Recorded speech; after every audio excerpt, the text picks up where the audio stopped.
now, and there are all four candidates of the Akhil Bharatiya Vidyarthi Parishad or the ABVP who are currently leading in JNU Student Union elections. ABVP candidates are ahead of their nearest challengers for the posts of the President, the General Secretary, the Joint Secretary and the Vice President. This will be a huge shot in the arm for the ABVP, which has been trying to breach the left citadel of JNU. The university has often been in the news for clashes between ABVP and left supporters. We have Amit Gautam joining us live. The trends are still being counted, but अभी के लिए खबर ये है कि जो 3 posts है, Amit, there are 3 posts where the ABVP is leading with huge margins, and there is a neck-and-neck fight between the ABVP and the left for the post of the General Secretary, if I'm not wrong. Could you take us through the details?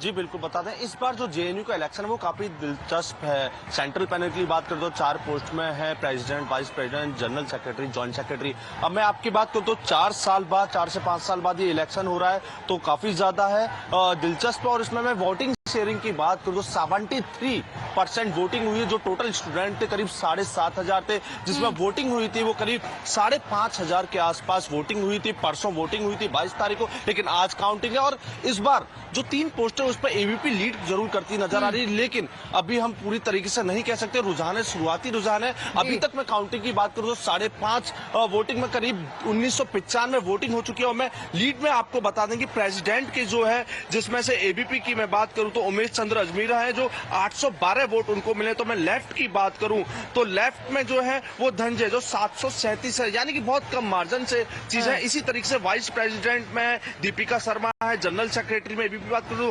Arjun आनंद है, और जिस तरीके से general secretary में प्रियांशी आ रहा है, जो left support करा है वो 754 है और 917 अर्जुन आनंद की। तो इस तरह का काफी कम मार्जिन है, लेकिन अभी भी 3 पोस्टों में मैं बात करूं तो एबीपी प्रॉपर लीड कर रही है। लेकिन अभी सिर्फ 2000 वोट ही अभी काउंट हुए हैं। अभी बाकी के मैं बात करूं 3,500 काउंट है।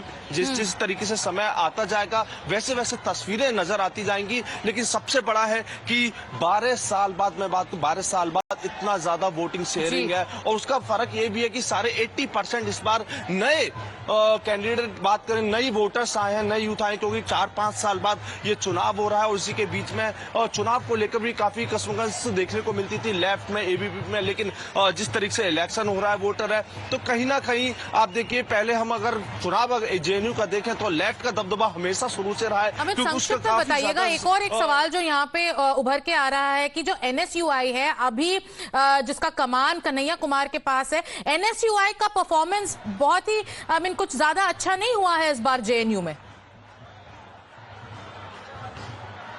जी बिल्कुल, एनएसयूआई इस बार कोई भी ज्यादा अच्छा परफॉर्मेंस नहीं दिखाई है। मैं अगर 1-2 पोस्टों की बात करूं तो जनरल सेक्रेटरी की बात करूं तो फरीन जिंदगी, जो जिनको सिर्फ 181 वोट ही मिली हैं। तो इस तरीके का जो एनएसयूआई में प्रेसिडेंट की बात करूं तो जुनैद रजा हैं, जिनको सिर्फ 83 वोट मिले हैं। और प्रेसिडेंट में ही उमेश को 812 मिले हैं। और लेफ्ट की बात करूं तो प्रेसिडेंट धनंजय को 737। तो देखिए, जहां 737 लेफ्ट को मिले हैं और उमेश को जो है वो 812 मिले हैं, तो वहीं एनयूएसआई में जो जुनैद है उनको सिर्फ 83 वोट मिले। तो इस बार एनयूएसआई का कोई भी दबदबा नजर नहीं आ रहा है। लेफ्ट पार्टी का जरूर दबदबा नजर यहाँ पर देख रहा हूँ, काफी कम मार्जिन में देखने को मिला, क्योंकि सेकंड बिगेस्ट पार्टी में बात करूँ तो left now coming in from JNU. Interesting to watch here because there are many who are calling this the first saffron surge in the left citadel, and this could be in fact a prelude to many things to come. Thank you, Amit, for joining us. But now let's shift our focus to what Raksha Mantri Rajnath Singh did today. He was in Leh to celebrate Holi with our security forces. He was to go to Siachen, but the weather didn't allow it, so he made it to Leh military station with the army chief, applied tika to our jawans stationed there, and this is what he told our jawans, and this is how he boosted their morale and their confidence. पहाड़ों की गोद में, पहाड़ों के जैसे ही अड़े होकर आप जिस तरह से देश की सुरक्षा कर रहे हैं, उसके लिए मैं आप सभी को नमन करता हूं। हम जानते हैं कि हमारी राजनीतिक राजधानी दिल्ली है और आर्थिक राजधानी हमारी मुंबई है, और हमारा टेक्नोलॉजी कैपिटल बेंगलुरु है।